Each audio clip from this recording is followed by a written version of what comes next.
This conversation comes out of the Hidden Stories Books Along the Silk Roads exhibition. My name is Sana Mirza, and I'm joined today with my colleague Zulfikar Hijri. We are talking today about Islamic manuscripts in East Africa, particularly the Qur'ans of the Swahili Coast and an Ethiopian Qur'an from Harar, which is today in the Thomas Fisher Rare Book Library collection in Toronto. Zulfikar, would you like to introduce yourself? Yeah, great to have this conversation, Sana. And as Sana mentioned, I'm at York University, and I am working on a corpus of Islamic manuscripts, particularly Qur'ans that have been produced in the Swahili Coast, particularly in the Lama Archipelago, in a place called Pate Island. Zulfikar, one question that we've been posed today is thinking about these manuscripts and the sort of larger traditions that they speak to, namely thinking about the long distance trade routes that crisscrossed the continents of Africa, Asia, and Europe. How do you feel your manuscripts in particular speak to these larger questions?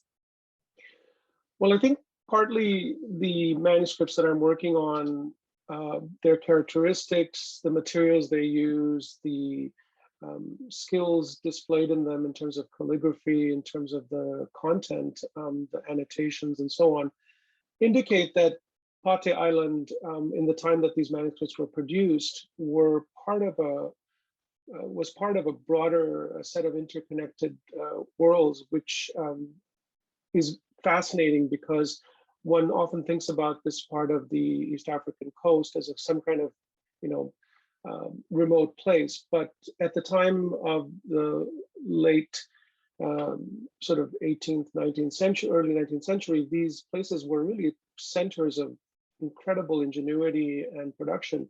And I think that speaks to the ways in which the Silk Roads, both at the time of their kind of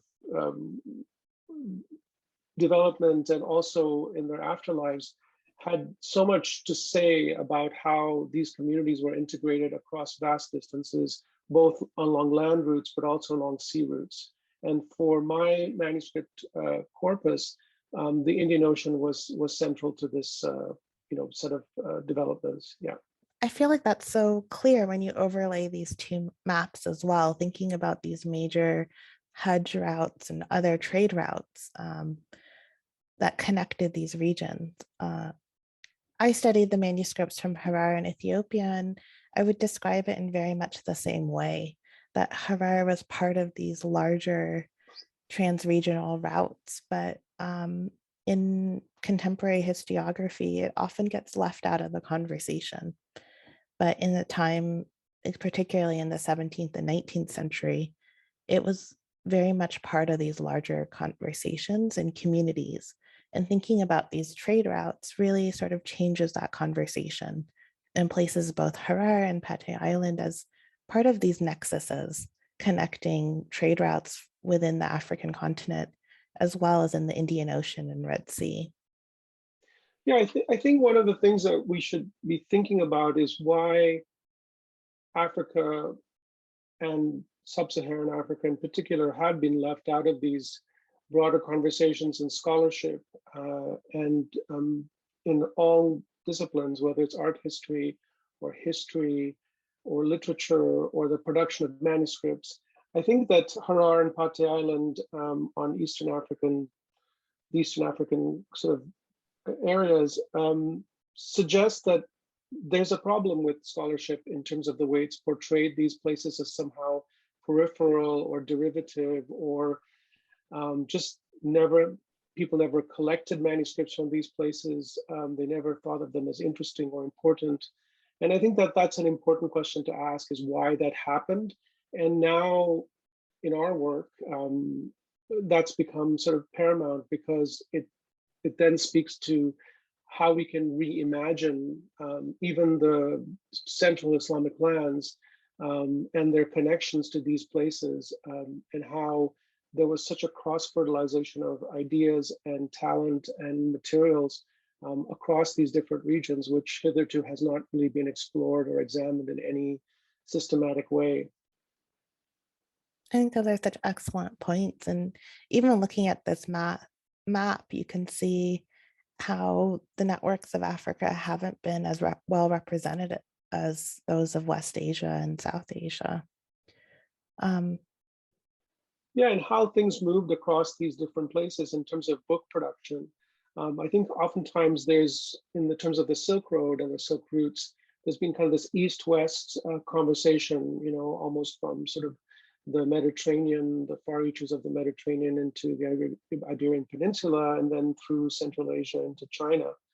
And perhaps also touching on South Asia and maybe sometimes Southeast Asia. But Africa seems to be sort of not part of that full conversation. And yet some of the most important raw materials that the Silk Road boasted in terms of ivory and precious metals and all sorts of different objects that went into different kinds of object production were central to this historical route. So I think that the Hajj routes then present a kind of they operated concurrently. And so you had north-south movement from Eastern Africa, which connected into this east-west route.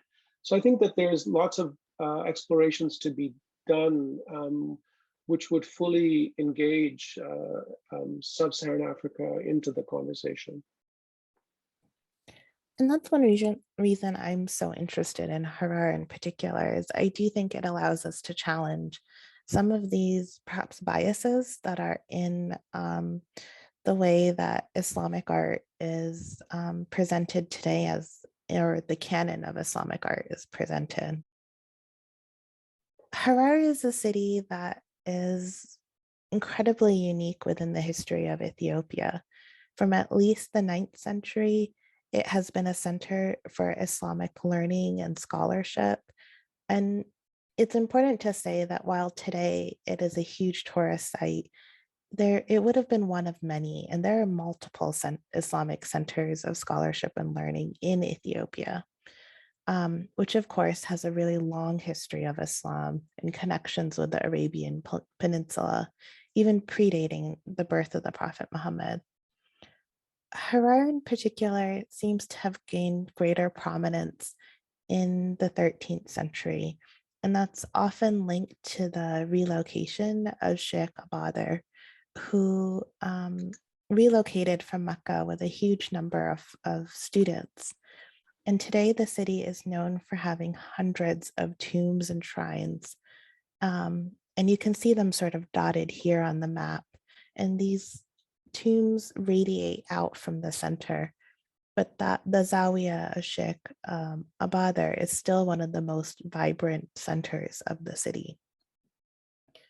In the past decades, there have been new movements to preserve Harari culture and particularly the manuscripts. And today there are new initiatives within Harar to think about cultural heritage preservation. And I particularly want to highlight the work of Abdullahi Sharif, who established the Harar Sharif Museum, which is one of the largest manuscript collections in Harar today. There's also movements to revive historic traditions of bookbinding and thinking about the preservation of these manuscripts so that they can last for generations to come. So Farkar, could you share a little bit more about Pate? Yeah, Pate Island is a really interesting place.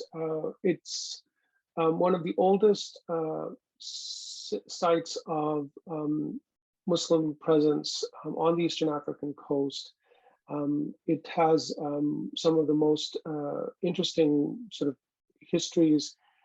The earliest site on the East African coast, which we know was a Muslim settlement, is the place of Shanga, which we have finds there from the 8th century. And so over many, many centuries, all along the East African coast, or what's oftentimes called the Swahili Coast or the Swahili Corridor, there were these city-states which developed in which the majority of people that we know about were Muslim. And what's interesting about these city-states is they were autonomous entities, but they were connected through trade and with both the central parts of the African continent, but also outward towards the Indian Ocean. And over time, Muslims in the region developed, a range of centers of religious learning and teaching. And it was said that there were important centers of Islamic manuscript production. But what is interesting is that we have very little by way of Islamic manuscript production examples surviving into the present day. And when I started doing my research on the manuscripts from Pate Island, I discovered this corpus of manuscripts which date to the 18th and 19th century. And it's relatively small compared to, for example, manuscripts found in Harar, where you're working, Sana, or even what's been found in West Africa. But what's really curious is that a large number of these manuscripts are Qur'ans, and they're not sort of simple copied out Qur'ans, but they're highly illuminated, and they represent a kind of a tradition, as it were, that has not really been known up to now. Obviously, it's been known to the people who live there, but from a scholarly perspective, it hasn't been studied very much. So I think that what's interesting about the Eastern African coast from the perspective of scholarship is that the manuscripts produced there are highly developed. And we have these amazing manuscripts from this location in Pate, which are really now only beginning to be thought of as indicative of the extent of learning and knowledge and aesthetic book production, object production in this part of Eastern Africa. A great transition to our topic today, thinking about these manuscript traditions. Really starting this conversation is an object that was highlighted in the exhibition and is today in the Thomas Fisher Rare Book Library in Toronto. This manuscript comes from Harar, Ethiopia, and it was likely produced at the very end of the 18th century. It's rather unique in quite a number of ways, but it's also representative of what I would describe as sort of a larger Harari corpus of manuscripts. The red and green colorful bands or the strapwork borders can be found in the hundreds of manuscripts that were produced in Harar between the 17th and 19th centuries. It's also representative of this corpus by the inclusion of such numerous paratextual materials. On the upper half of the panels here, you can see these elaborate introductions naming surahs and talking about differences between different schools of Qur'an or recitation. The zigzagging marginal blurbs are also pulling out these recitation information. And then the most elaborate part of the composition is definitely the surah text, which you can see kind of in the lower part of the composition within the green bands. The manuscript is also produced on likely Italian paper, and you can see that the tajweed markers are indicated in red and green.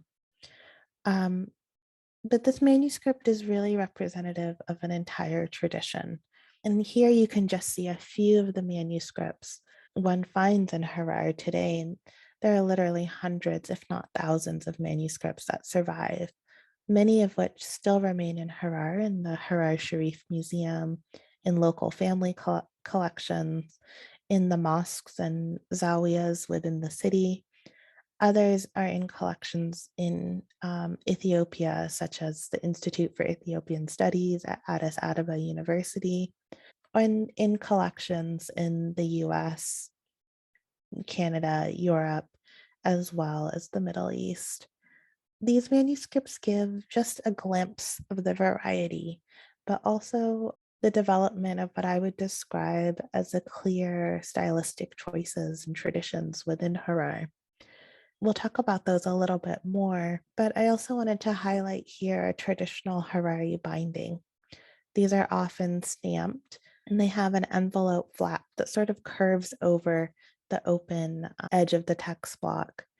Qur'ans are the most common manuscripts one finds in Harar. There are also other religious texts like the Dala'il al-Khairat, and as well as legal and other religious but non-Quranic manuscripts. I mean, what's really fascinating for us when we've been having our conversations, Sana, is that Eastern Africa, from Harar down to the area where I work in Pate Island, there are some interesting resonances, to use your word from a well-known article that you've written. Is this idea that there are echoes from each other, but they're not entirely exact replicas.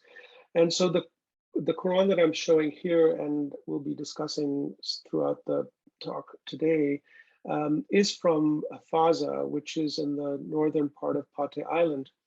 And it was produced in 1829, at least the first volume of it was produced in 1829 by Qadi Abdul Karim al-Nawfali. And what's really interesting is that this is a 4-part Quran, and we only have 3 parts that we know have survived. And each of them is in a different manuscript collection. 2 are located in Muscat in Oman, and the 3rd is in Tanzania. And I think that speaks to the kind of dispersal of some of these manuscript traditions, manuscripts that we have from the Swahili Coast, is that they seem to have moved either with people or with families or given perhaps as diplomatic gifts. We're not really sure, but they got broken up. And so my work of late on this particular Quran manuscript from Faza is to find the different components, the different volumes that we know about. So far I've been managed to locate 3 of them, and this is the first volume of this illuminated Quran manuscript from Faza. I'd like, with your tradition, this is only one of multiple Quran manuscripts that we have. And if we can just move to the next, here are some other examples of Quran manuscripts from Pate Island. And they all have similar qualities, and we'll be talking about them a little bit later, but they're all rather different, suggesting that there were maybe multiple scribes working on these manuscripts and brought their own kind of signature style, but all within a particular tradition of manuscript aesthetics and production. And so similar to your Quran manuscripts in Harar, there are lots of different varieties, but they're all working within a similar kind of stylistic idiom. So that's what's really fascinating for me here in terms of how these people worked, what were their kind of inspirations, what was their learning, what was how did they get the materials that they were using. So I think these are all kind of open questions that we still have about this tradition. And I'm so looking forward to continuing this journey on trying to find out about this incredibly diverse, internally diverse, locally produced tradition, but which has resonances to other parts of Eastern Africa, and also outward towards the Arabian Peninsula, to South Asia, and perhaps even as far as Southeast Asia. And I think that we can talk a little bit about some of these connections in a moment. Yeah. And one thing that I also find really interesting about these 2 manuscript traditions is this division into quarters, which of course can be found in manuscripts of the Quran, for centuries prior, but in Harar, we see primarily single volume Qurans, versus many of the ones you're showing here are from multi-volume manuscripts. And I was just curious if you have any thoughts about why that might be a preferred model, or if you do think it is a preferred model. Well, I think there, historically there have been single volume works of Quran manuscripts. There have also been 4-part and 2-part volumes. And then of course, the 30-part, volume, which is meant for reading the Quran throughout, particularly in the month of Ramadan. So I think there have been different traditions. I am also very curious as to why we have multi-volume works in Swahili Coast. We only have one single volume Quran, and that's one of them is shown here so far that I've been able to identify. I'm not really sure. I think partly it may have to do with the availability of material to produce it, paper, for example. It could have been a choice to produce a 2-volume work. I'm still investigating the reasons why this might have been. But again, it would, once we start to kind of delve into the materiality and the production aspects, that might help us to discover why it is that people were interested in producing multiple volumes, or that they were, sort of emulating a tradition that they were familiar with. So that's another reason that it could have been. But it certainly takes more leather binding to produce 2 significant volumes, and it would have taken a lot of skill to mathematically work out how to do that, and so that these are sort of open questions that I think we're still exploring. Yeah, it's fascinating. And I think it also it leads so well to our sort of first conversation topic of thinking about how these traditions are similar and different. And while these regions were undoubtedly connected or quite relatively close geographically, they do have very different regional and specific artistic styles. And one thing in which I've always been particularly interested in is how different the bismillahs are.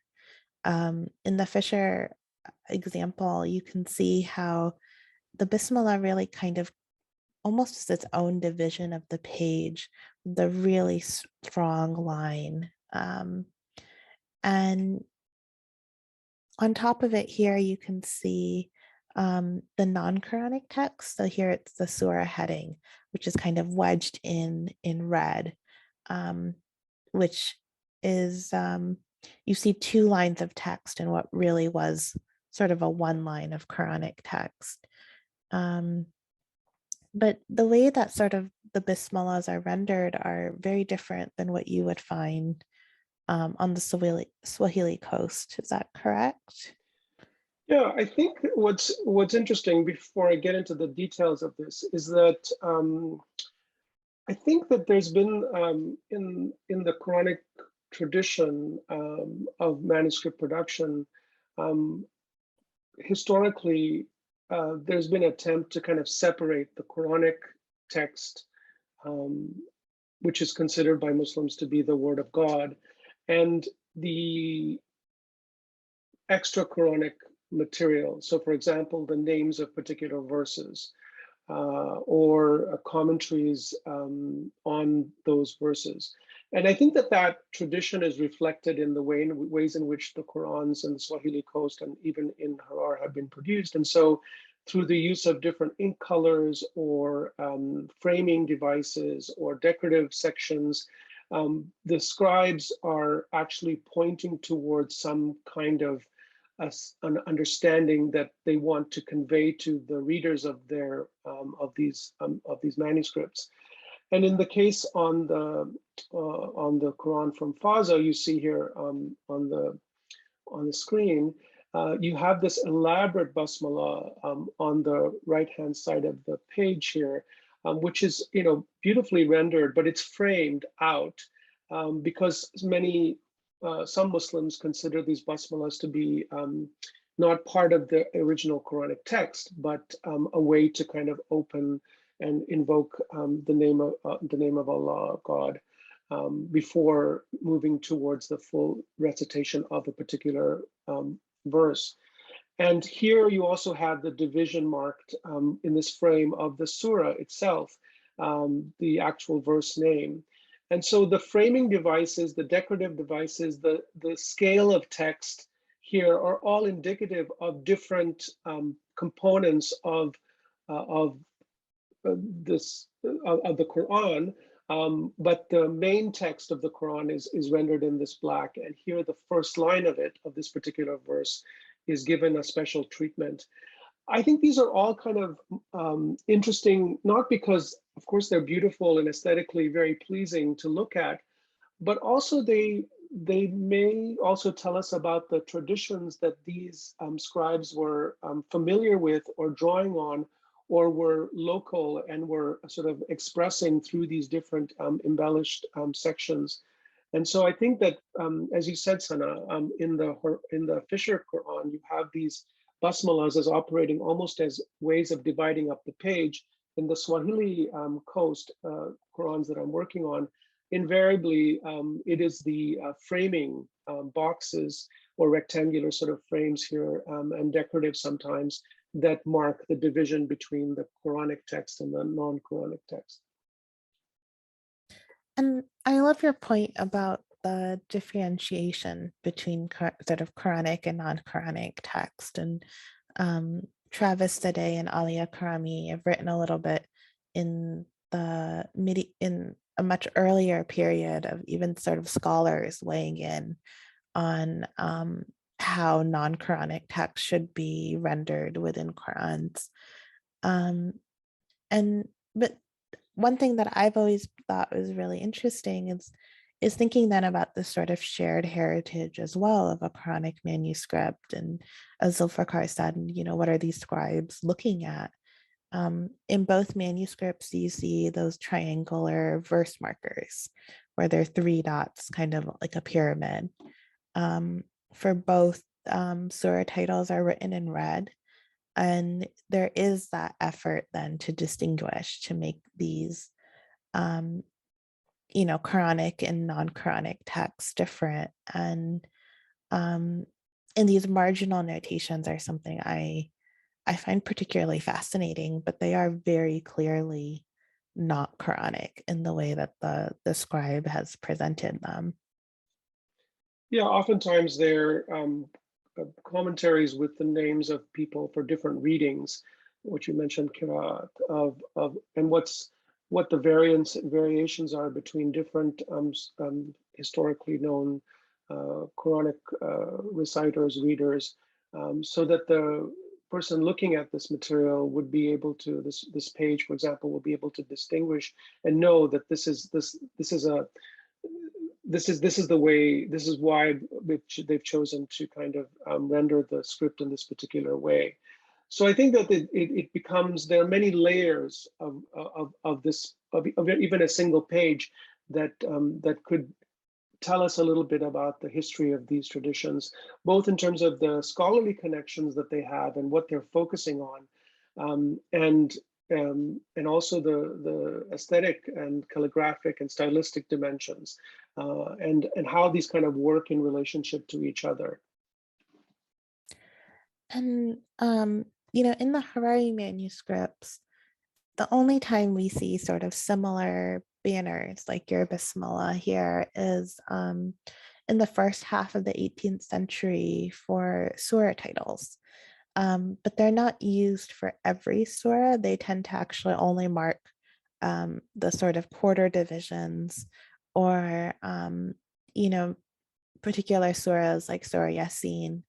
And but by the mid 18th century, we see this sort of shift, which I think you can see so much better on this next slide, where while in the early 18th century, you may have found sort of Juz or his sort of like those division markers similar to the ones in the Swahili Coast, they get replaced by these calligraphic notations. This one's actually upside down, but saying sajda, or here's the his mark. And they're often in different colors, and sort of the extension between the letters are played with to be quite beautiful. But by the mid 18th century, you no longer find the same sort of ornamental divisions, but that's not the case in the Swahili Coast, correct?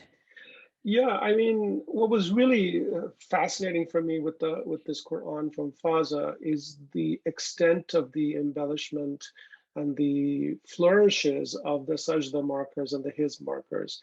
So here on the top right, you see the sajda really kind of, almost. I mean, it's for me. This is kind of like without trying too much of a comparison, but it's like modern art. I mean, it's incredibly abstracted, and the calligraphy is uh, so beautifully rendered, and it's one of many of in this particular manuscript which I found. And on the lower part, you can see the his markers here with these, fantastic red hearts around. So you can see that the scribe, or the person who decorated this, was really fully in command of this, their aesthetic choices, and were quite free to kind of develop this stylistic sort of sensibility and aesthetic sensibility, which is really remarkable. So there isn't this kind of almost mimetic or copying sense of, we must copy exactly what the previous person did, because across the corpus we see different choices that the scribes have made. Again, it's within a particular aesthetic sort of universe, but it allows for us to think about these scribes as really sort of having a great time, and people really, exploring the possibilities of the calligraphic art form. So I'm really interested to sort of see how that kind of worked. And I think you have it in in the Harar tradition, particularly as you mentioned in the opening chapter, but in the Swahili ones, in from Pate Island in particular, you have these, you know, you have these embellishments in other places as well, here in the sajda and the his markers. And while we're zoomed in, I think it's also really interesting how different some of the calligraphic features are as well. Um, in the Harari manuscripts, they're much more sort of horizontal in the extension and that impression you get from the calligraphy from the page. And if we zoom in even more on the diacritic marks, like they tend to be horizontal rather than diagonal, which becomes the more predominant method for making diacritics across the Islamic world at this period.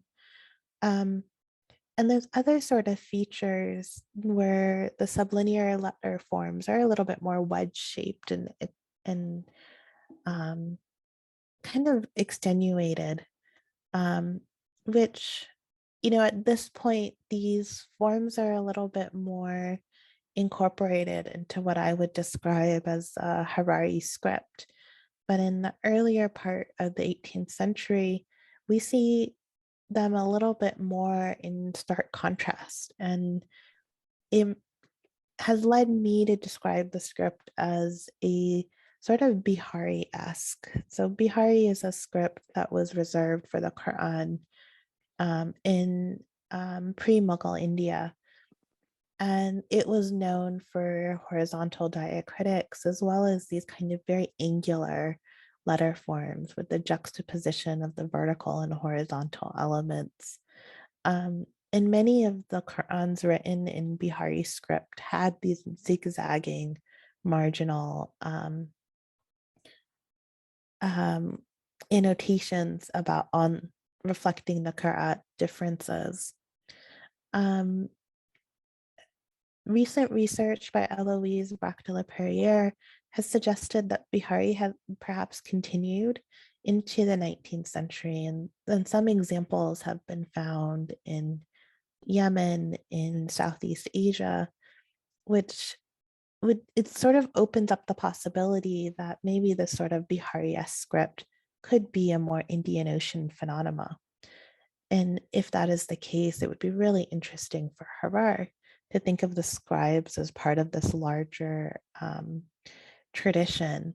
And but there are particular features of this Harari script that I think are, it's so clear that the Harari scribes have been experimenting and creating their own calligraphic style that is intrinsic to Harar. It pulls in features of Bihari, but also Mahakak, which is one of the more regular and common scripts for the Qur'an from the 13th century. Another thing you can notice here is the kafs, which you can see kind of over here where there's like a small kaf on top, which is the kaf mabsuta form. But you can also see it's sort of a difference, I would say, between the calligraphy of the marginal notes and the Quranic text itself, where the marginal script is a little bit more round and it's less decorative, where it's quite clear that the scribe has been putting extra attention and creating a very specific script for the Quran. Is that something you find as well, Zulfikar? Yeah, I think what's interesting about the Qur'ans from Pate Island is that initially when these were looked at, the very first one actually was looked at by a scholar, Simon Digby, in the 1970s, and that's a Qur'an in the Royal Asiatic Society, which is from CU. There was a tendency to think of Qur'ans from Eastern Africa as variations of Maghrebi script. Simply because it was the kind of pervading scholarly kind of topos, that everything that comes from Africa is Maghrebi in some way, shape, or form, and sometimes reading into the script rather than looking at it in terms of its forms and comparing it, really studying it closely.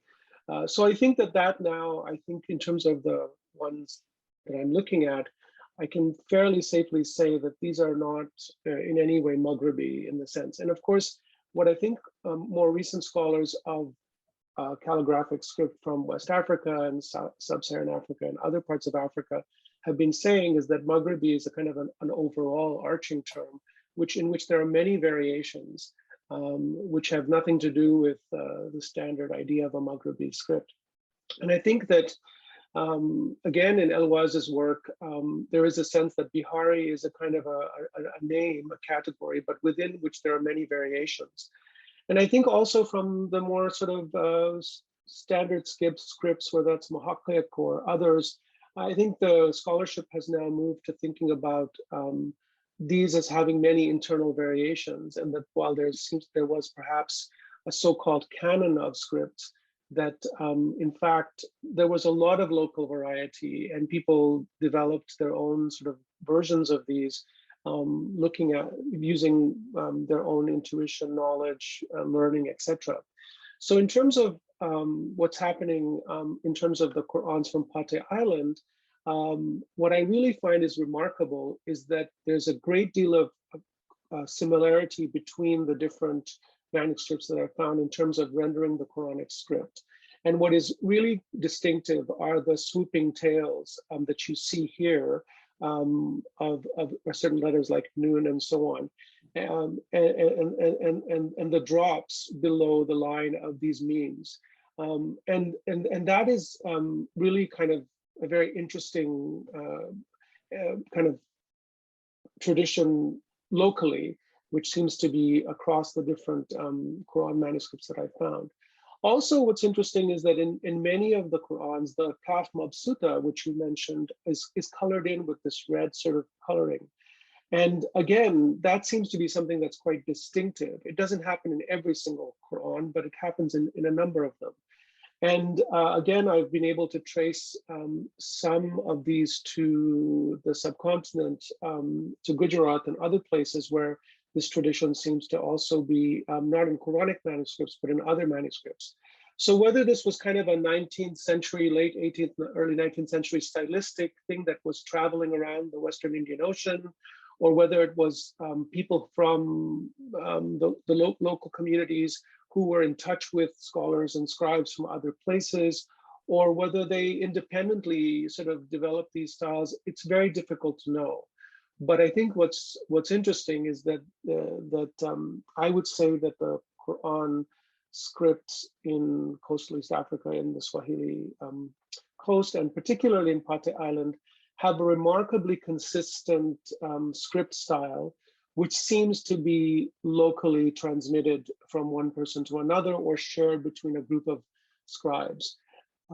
In this particular example, we see also, other script styles. So you have the way the surah heading is written out, the way the annotation text, which identifies the number of verses and so on, etc., in a particular surah. Here also the basmala and the way that's rendered, the annotation text. All of these are written differently or slightly differently, and I think that we need to think about all the different ways in which a scribe might have been trained to calligraph or script or write out these scripts. Which I think brings us to one of our final points of thinking through scribal practice and how calligraphy and layouts can reveal quite a bit about who were creating these manuscripts, as well as the material practices. And one folio that I find really fascinating in the Fisher manuscript has this mistake in it, which has then been later outlined. When I was doing research in Harar, one anecdote that was related to me was historically, after a scribe had finished a Qur'an, they would take it to a scholar who would then read through it and mark with a leaf of qat where all the mistakes were. So there is that sort of proofing for accuracy with each of these manuscripts, which again places the scribe within not only an educational network, within religious ones as well. And we know from their names that they were often scholars. A lot of the Harari manuscripts have colophons that list individuals as being hajis, as pilgrims to Mecca, or being faqirs, qadis, or the sons of different sheikhs and religious elites within Harar. You have quite a lot of biographical information as well, Zulfikar, right? Yeah, I think this particular Quran has the most sort of elaborated information on one individual, Qadi Abdul Karim al-Nofali, and he gives his genealogy, which goes back many generations, and Qadis and so on. So again, like the ways in which you have described in Harar, the colophonic information in the Qurans from Pate Island have been essential for me, both to identify who is the person is copying this out, but also the dates. And in this particular case, it's really interesting because he also identifies himself as the Imam of the Friday Mosque of Faza, which gives you an indication that he was a Qadi, obviously from the fact that he's copied out the Quran. He's a scribe, he's a copyist, but he's also an Imam of this Friday Mosque. So I think that all provides additional information on the very kind of ways and the very interesting ways in which these individuals, the different roles they played in their society. And so that gives us more information to work with in terms of determining the history of these manuscripts. And that's one thing I find so important about the work that you do, Zulfikar, and one thing I'm excited about the Harari manuscripts is we do have these insights into the people in themselves who were creating these manuscripts and thinking about them as these then social products and not simply as sort of unknown scribes. another thing that I find really interesting is the watermarks. And I'm not an expert on paper watermarks. And I often rely on Anne Rigord, who has done a much bigger study of the Harari manuscripts, but that so many of them have watermarks and the laid and chain lines that are show that they're European paper. And um, here you can see a sort of rough diagram of the Trelune or the three crescent watermark in the manuscript in the fissure. Um, the manuscripts of the Swahili Coast often are watermarked as well. Yeah, absolutely. And again, there's some watermarks and countermarks shown here in a particular Quran from Pate Island. Others have also been shown to have these watermarks. And I think what it speaks to is that this is Italian-made paper from northern Italy that traveled the length and breadth of the Africa, from there down to possibly Egypt, maybe the Arabian Peninsula, maybe through the Hajj network, and then into Eastern Africa and so on. So this also indicates that the materials that were used were imported, and again, maybe that's indication of the prestige that they were given, or the quality of paper was really an indication of what people wanted to use, etc. So all of this needs to be investigated. But I think what's really remarkable is again, going back to those roots, which these materials moved along in order to then local people to produce these magnificent works. Which I think is such a great segue to, you know, how important these manuscripts are and how many ways that they can speak to thinking about both Harar and Pate as part of these networks of larger trans-regional trade networks, as well as religious ones, whether it's the paper that has made its way from Italy to the Horn of Africa and the Swahili Coast, or the calligraphic styles that have relationships to those across both the Red Sea and the Indian Ocean and to other regions within the African continent. Um, I I think think it's there's a, a, sorry, go ahead. Yeah. go ahead. I was just going to transition to you, honestly. Yeah, no, I think I think what's really fascinating, and Sana, your work is so important in this regard, is that I think what we're beginning to discover in our sort of own journeys is that local communities have been saying some of these things for decades, if not longer, about what their parents, grandparents, what they grew up learning about their own location within these roots. And it hasn't been really sort of taken up very seriously. Oftentimes, in my case, oftentimes these were seen as tall tales. But now this material evidence actually tells us that what local people have been talking about in terms of their own histories and their connections and their connectivities is really, really crucial. And I think that my work is trying to bridge sort of art historical, and ethnographic work, as yours is as well, I think, to try to kind of see that these are living traditions, these are living, they're manuscripts produced in the past, but they're so crucially important for the communities to whom they belong. And I think that that's kind of an important factor in doing this research, is to both honor that history and tradition, but also the communities today whose material culture this is. And I think that that's going to be a crucial component of doing this research. I completely agree. And I'm so thrilled that the exhibition is allowing for these manuscripts um, to represent the diverse manuscript cultures of East Africa and work against whether it's bias or discrimination that has allowed for the African narrative to be overlooked. Um, and I hope you all will continue to visit the digital exhibition online and see other conversations looking deeper at the objects within the exhibition.